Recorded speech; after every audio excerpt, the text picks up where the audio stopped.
Support comes from the Missouri Forest Products Association, providing more than 41,000 jobs in the production of wood pallets, railroad ties, white oak barrels, hardwood floors, and more. Details at choosewood.com. Welcome to St. Louis on the Air. I'm Don Marsh. The weather is moderate for this time of year, but that won't last long, and when winter really does set in, times will be tough for homeless people living on the streets. We'll talk about how tough a little bit later, but first, it may strike you as ironic that during the height of school desegregation efforts half a century ago, when the civil rights movement was in full flower, private elite white Southern schools were voluntarily desegregating when public schools were resisting integration. Our first guest has written a book on this subject titled Transforming the Elite, Black Students and the Desegregation of Private Schools. The author is Dr. Michelle Purdy, an assistant professor of education and arts and sciences at Washington University. Michelle, thanks for being with us. Thanks so much for having me, Don. Great to have you. Very interesting story that you've told here. What brought you to this particular research? A couple of things. So first, as an undergraduate at Washington University in St. Louis, I majored in educational studies and African-American studies, and also began really pursuing an interest in history of education. So it was 20 years ago that I started really reading deeply into the history of education, the history of black education. And then over the years, as I matriculated through undergrad and a master's in history at WashU, I began to think about potential PhD programs as well. And so I actually went back home to work at St. Andrew's Episcopal School, which is the school I attended K through 12th grades. And while there, I thought about what we knew about school desegregation in the South. I thought about what we knew about black educational history in the South. And I realized we did not know a lot about the historically white elite private schools that had been established before the 1954 Brown versus Board of Education decision. Oftentimes in public school desegregation history, we only refer to private schools as the ones that were started in resistance to the Brown decision. So I became intrigued to know who were the first black students to attend such schools as the one I went to growing up in other elite white private schools across the South, and how and why did those schools even decide to desegregate. Why focus on Westminster in Atlanta? So I pursued my PhD in educational studies at Emory in Atlanta. And for a first-class paper, as my advisor, Vanessa Siddle-Walker, would say, I began to kind of muck around. And so looking online to look at some of the historically white elite private schools in Atlanta, I saw that Westminster had its own archives and it had its own archivist. And so I began to investigate Westminster for class papers. And as I continued to work through different class papers and projects, it became evident that Westminster would be a powerful case study to examine the desegregation of historically white elite private schools in the South. Because of its historical position in Atlanta in the independent school world, especially through its founding principal or headmaster, Dr. Bill Presley, who was a national independent school leader. He was one of very few Southern folks to lead independent schools nationally as part of the national associations. But then also presently, it's one of the most elite private schools in the South. So, why did they happen to be as progressive as they were? I mean, they moved relatively quickly on this. They moved relatively quickly. Some would say in some ways they moved relatively quickly. Some might also make the argument that they could have moved even quicker. But I make the argument that there were three reasons why schools like Westminster that were not required legally to desegregate. And so one was the moral imperative of the civil rights movement. As you know, television brought the civil rights movement into everybody's homes, and so people could see exactly the oppressive nature of the Jim Crow South, every evening on their televisions. Secondly, they did not want to be like these segregationist academies that were popping up all across the South in resistance to school desegregation. And third, there was a financial incentive. It was becoming evident that there were going to be challenges to tax exemption status that these schools had if they maintained discriminatory admissions policies. They also wanted to be in concert with schools outside of the South that were beginning to focus more on the recruitment and retention of black students. They wanted to be in concert with other historically white elite private schools outside of the South. There was a certain irony. There are several ironies, obviously, in these stories. But the fact that the student body, the white student body at Westminster, basically were the offspring of people who took them out of public schools because they didn't want these schools to be integrated, or their kids going to schools with blacks. Right. Yeah. And so you have a mixture of folks at Westminster. You have some of the moderate white leaders, children of moderate white leaders in Atlanta attending Westminster. You have some children probably from what we would call old money, right? Mm-hmm. And then also the enrollment numbers did increase at Westminster following the 1954 Brown versus Board of Education decision as well. What was Atlanta like at the time with regard to race relations? Atlanta is, the beacon of the New South, right? So Atlanta at this time is home to a growing airport that we all know is now the world's busiest international airport, Hartsfield-Jackson Airport. It's home to Coca-Cola at this time. Robert Woodruff, who owns Coca-Cola, does not make a decision, or I should say Mayor Hartsfield at the time does not make a decision without consulting Robert Woodruff of Coca-Cola. Atlanta was a pragmatic southern city. It said, the white leaders said, we're not going to allow hate to ruin our economic prosperity. But Atlanta's also home, clearly, right, to our most well-known civil rights leaders, including Martin Luther King. Andrew Young at the time is in college at Morehouse. So you have civil rights activity happening in the midst of a city controlled by whites, and also with a lot of input from black middle-class folks who wanted to maintain a pragmatic approach to civil rights and to desegregation. Did the population in that area at that time realize what was going on at Westminster, and if so, what sort of a reaction was there to it? Right. So Kevin Cruz is one of the first authors who kind of takes us inside of thinking about civil rights and the relationship between civil rights and both in class cleavages and among white citizens.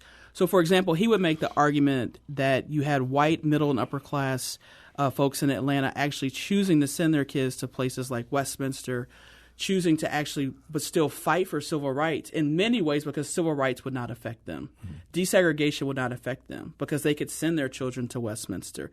They had their own swimming pools. They didn't have to use the public swimming pools. They had their own cars, so they weren't using public transportation. So I think many were aware of the private school boom in Atlanta. The white population as well, the black population was growing in Atlanta in the mid-20th century.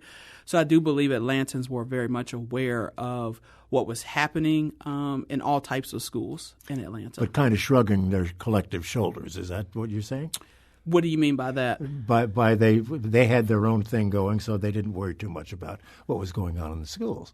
They both worried about what was going on in the school. So in some ways, some of the same folks who sent their children to schools like Westminster were actually advocating for school desegregation in Atlanta, right? Yeah. Because the state of Georgia, as soon as the Brown decision is passed, the state of Georgia legislature passes laws that says if any school desegregates, public school desegregates, we will close the school and you will not receive funding. We will actually move funding towards private schools.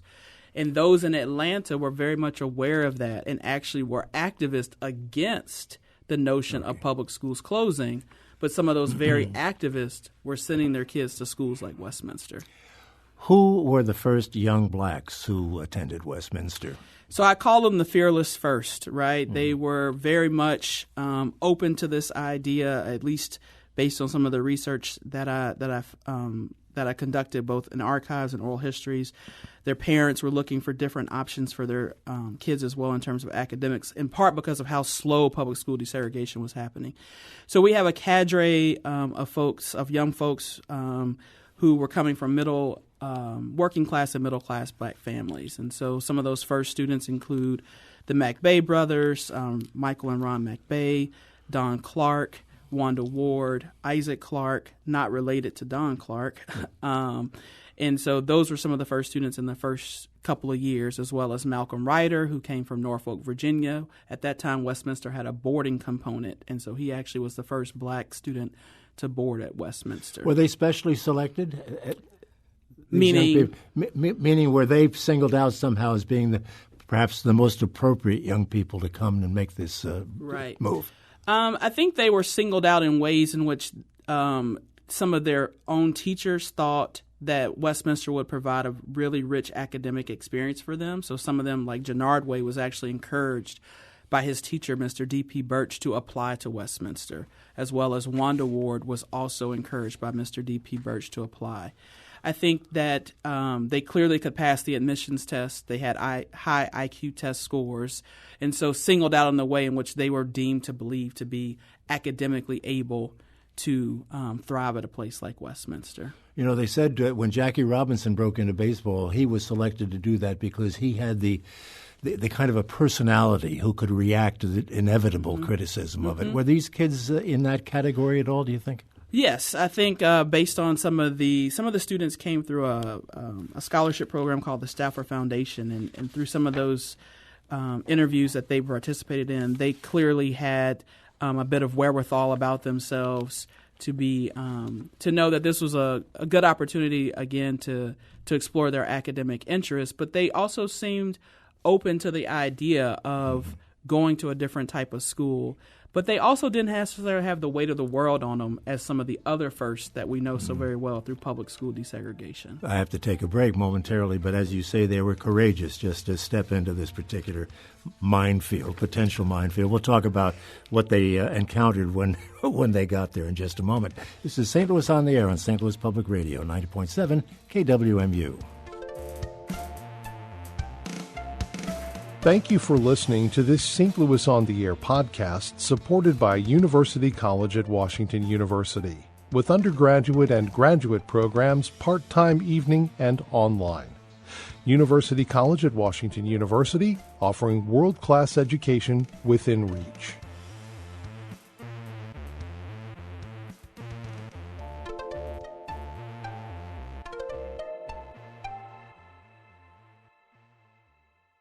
Well, we left before the break talking about these youngsters who attended Westminster in Atlanta.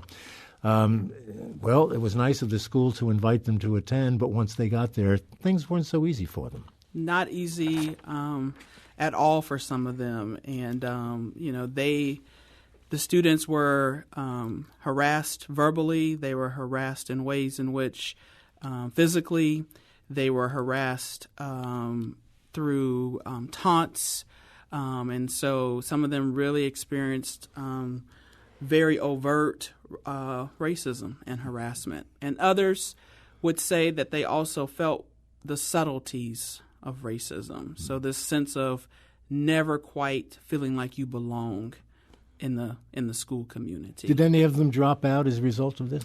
Yes. So the students I follow in the book graduated from Westminster. But in the first 5 or 6 years of school desegregation at Westminster, there were 35 black students to enter Westminster, but not all of those students continued at Westminster. What was the student population at the time? Around 1,000 or so.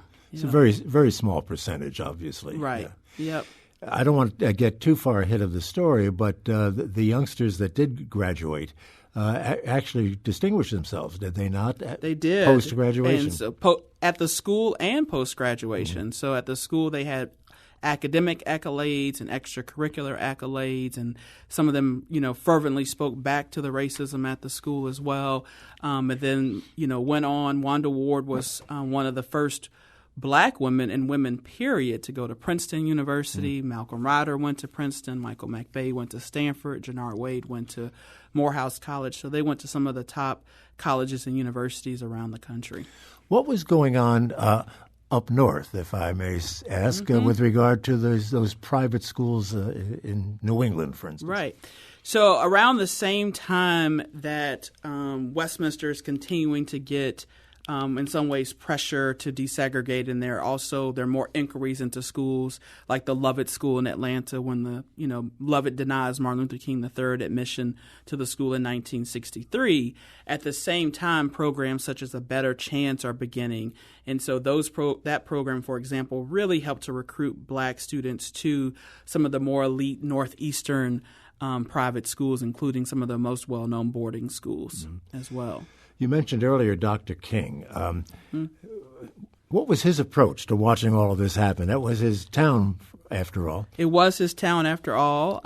Interestingly, part of the narrative is that in the spring of 1963, which is, interesting because that's several months before the March on Washington, he and Coretta applied for Martin Luther III to go to the Lovett School, which at that time was affiliated with the Episcopal Church. And Andrew Young and his wife applied for their daughters to go to Trinity, and there were also inquiries into Westminster. And so, their notion was that they weren't trying to cause a huge disturbance, but that I believe they believed that Martin III could be academically successful at Lovett. Lovett ultimately denied Martin III admission, and as a result split from the Episcopal Church.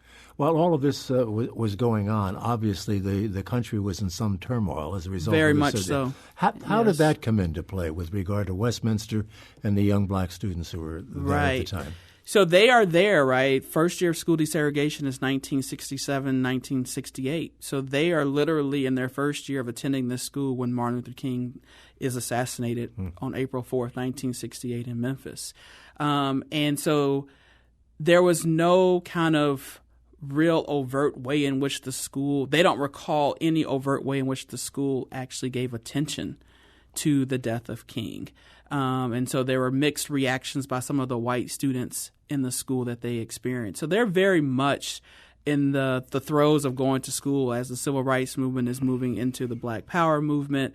I would ask the black alumni that I interviewed, I said, how are you all responding to Black Power? How are you responding to, Maynard Jackson on the cusp of becoming mayor in Atlanta, the first black mayor? And they said, you need to talk to Michael McBay. And so Michael, who was severely harassed in his first year at Westminster, went on to become a political cartoonist and a columnist for the school newspaper and really spoke to the ways in which race and racism were playing out at Westminster. You went to a school not unlike Westminster, correct? I went to a school not in the same, a very excellent school, but we certainly don't have the same endowment as Westminster. But I went to what is considered one of the top private schools, if not the top private school in the state of Mississippi, St. Andrew's Episcopal School. Yep. And was that completely or totally segregated, or was it token? St. Andrews began in 1947 and it was an all-white student body. I am told that the first black students entered in 1966. And so it was my brother's idea in many ways. He had gone to public school. He's 6.5 years older than I am. And he came home in this middle of sixth grade asking if he could look at St. Andrews, that he had friends who were attending St. Andrews. And so we both applied and we both were admitted, and so that's what began our experience there. What do you make of where we are now with all of this?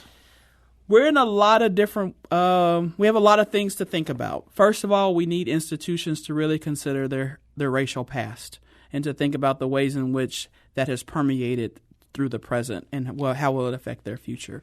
We need to think about school culture. So it's one thing for students for whom schools were not built in mind to go to those schools, but what is the culture that they're experiencing in those schools? We also need to think about the ways in which schools in general, right, are either segregated or not in the U.S. Currently, in public schools, most white kids go to school with other white kids, and most black and brown kids go to school with other black and brown kids. So the question, remains, what does this mean where we are today in our public schools and also in our private schools? And interesting, some of these elite private schools tout diversity and inclusion, but yet we still find black students and other kids marginalized in different ways having some tough experiences in these schools. Something that I've thought about somewhat, given the situation here with the voluntary desegregation plan here in the city of St. Louis. It seems to me that the St. Louis schools are pretty much still segregated. St. Louis public schools are very much still segregated, and in the county there's also probably a bit more racial diversity in some pockets of the county, but with the end of the voluntary desegregation program, those numbers I suspect will also go down. Well, I don't know how much money was spent on gasoline, moving kids around to accomplish what hasn't really been accomplished. Right. But there are many, I think there's some, Professor Jerome Morris at the University of Missouri, St. Louis is working on studies related to looking at the voluntary desegregation program here in St. Louis. And I think anecdotally, right, there's some who will say that they, had good experiences despite being bused right outside of the city. I think others would have mixed results, right? And I think we have to look at at a systematic level, right, and a systemic level, what has the busing meant, and who gets bussed and who does not get bussed. And so I think there's still a lot of questions for us to consider. In going back to Westminster and your story, in the big picture, what was the impact of what went on there and in some of those other schools you've talked about? I think the impact was the beginning of changing the elite, right? These schools, the book is titled Transforming the Elite. These young black students began to transform institutions that were designed for white students, to become in many ways enculturated into the power networks of the United States. So whether we're talking about historically white elite K through 12 schools or historically white colleges and universities, which were also being pushed by black students at this time, we're seeing the beginnings of African Americans and other marginalized students laying claim to spaces that were not built with them in mind. And what would life be like for an African American student at places like Westminster today? It's a good question. I think some students are wrestling with what that means. What does it mean to have, quote unquote, the privilege or the advantage of going to school like Westminster, while at the same time we see increased racist acts, especially in the last few years, when we see the rise of the Black Lives Matter, when black kids are still afraid of what it means to be pulled over by a police officer. I think they wrestle with that. I think they enjoy school life. Some of them do, but I think also some of them really wrestle with notions of what it means to be in such a space when so much inequality is still around them. Do you think in these schools they're still wrestling with the kind of harassment that the first group met? I don't think it's as overt, but I do believe that there is a feeling of, I do feel like some students feel like they don't quite belong. And I'm sure that there are ways in which comments are made, in ways in which things get positioned, in the ways in which topics are taught, in which all students, especially African American students and other students of color, do not feel completely like this space is mine. Mm-hmm. We still have a long way to go, don't we, Michelle? We still have a long way to go, Don. How are your kids? We only have a few seconds left. Yeah. In 15 or 20 seconds, how are your kids at WashU reacting to all of this? They are challenged. They are perplexed by our current state of the United States and the world. They want to know how I can make a difference. They want to know what has changed, but they also are very perplexed by just how deep inequality and oppression runs in the United States. We'll have to leave it there. Dr. Michelle Purdy, thank you so much for being with us. Washington University is her school. Her book is Transforming the Elite, Black Students and the Desegregation of Private Schools. This is St. Louis on the Air on St. Louis Public Radio, 90.7 KWMU.